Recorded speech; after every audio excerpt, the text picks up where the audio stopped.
He was just a janitor to everyone else, invisible in his khaki uniform and calloused hands. But to the grand piano tucked in the corner of the hotel lobby, he was a ghost of something forgotten, someone who once mattered.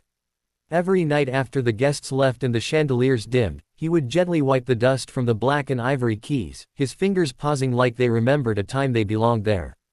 But no one ever asked his name. No one ever noticed the way his gaze lingered a little longer on the Steinway. No one until she did. Before we continue, if you believe in kindness, second chances, and the power of unseen talent, please like, comment, share, and subscribe to Kindness Corner. Your support helps us share more emotional, uplifting stories that matter. Her name was Veronica Langford, a sharp, stunning CEO of a luxury hotel chain known as much for her elegance as for her biting tongue. She walked like she owned the ground beneath her heels, and perhaps she did. One late evening, during an inspection visit to the hotel, she caught the janitor softly humming near the piano. She raised an eyebrow as if amused. "Do you even know what that is?" she asked, gesturing to the piano. Her voice was laced with mockery. The janitor, David, nodded gently without looking up. "Chopin's Nocturne in E-flat major," he replied, his voice calm and steady, though his heart thudded against years of shame and silence. Veronica laughed, a cruel hollow sound. "If you can actually play Chopin," she smirked, "I'll marry you." Her words were intended to humiliate, a challenge not meant to be taken seriously. But David's eyes didn't waver. She turned and walked away before he could respond, not realizing that her arrogant joke had just unlocked a door that had remained sealed for decades. David's past was a symphony of broken dreams. He had once been a prodigy, a rising star, trained at a European conservatory before life and loss silenced his music. A car crash had stolen his mother, his scholarship, and the only piano he'd ever owned. Homelessness followed. He cleaned toilets to survive, not because he lacked talent, but because the world had no patience for grief or broken wings. His only solace was the stolen minutes he spent brushing his fingers along the keys, pretending he still belonged in the world of melody and meaning. That night, something shifted. David couldn't sleep. Her words rang in his ears like a cruel dare, but beneath the sarcasm was an opportunity, a crack of light in a wall of darkness. For days he practiced in secret, coming in early and staying late, making sure no one saw. His fingers stumbled at first, stiff from years of disuse, but slowly the music returned. It was not just notes. It was memory. It was hope. It was everything he had buried beneath the janitor's uniform. A week later, Veronica returned to the hotel for a formal fundraiser.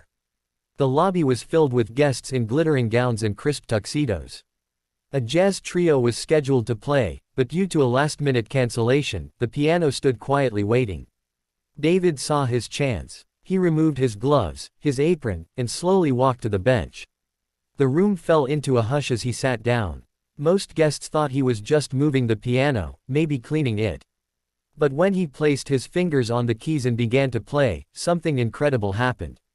The haunting, elegant notes of Chopin filled the lobby like a forgotten prayer. Conversation stopped. Glasses froze mid-air. Veronica turned sharply, confusion washing over her face as she saw the janitor. Her janitor commanding the room with nothing but his hands and heart.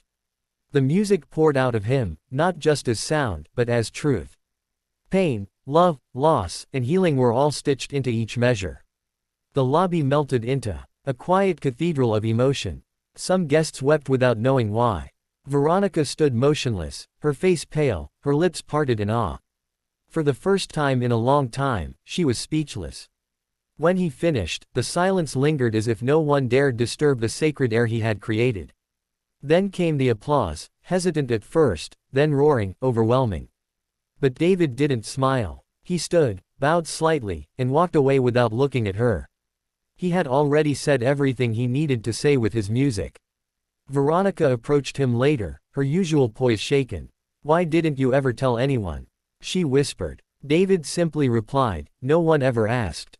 Her eyes welled up with something that looked a lot like regret, but he wasn't looking for an apology. She had offered marriage as a joke. He had answered with dignity, not desperation. From that day on, David no longer wore a janitor's uniform. Veronica offered him a permanent role as the hotel's resident pianist. But more than that, she changed. Softer, kinder, humbled. Sometimes she would sit by the piano as he played, listening not just with her ears, but with her heart. If this story touched your heart, please give it a like, share it with someone who needs hope, and subscribe to Kindness Corner for more inspiring stories. Every view, comment, and share helps us spread kindness where it's needed most. Speech balloon. Before you go, please leave a comment. What would you have done if you were in David's shoes? We'd love to hear your thoughts and stories.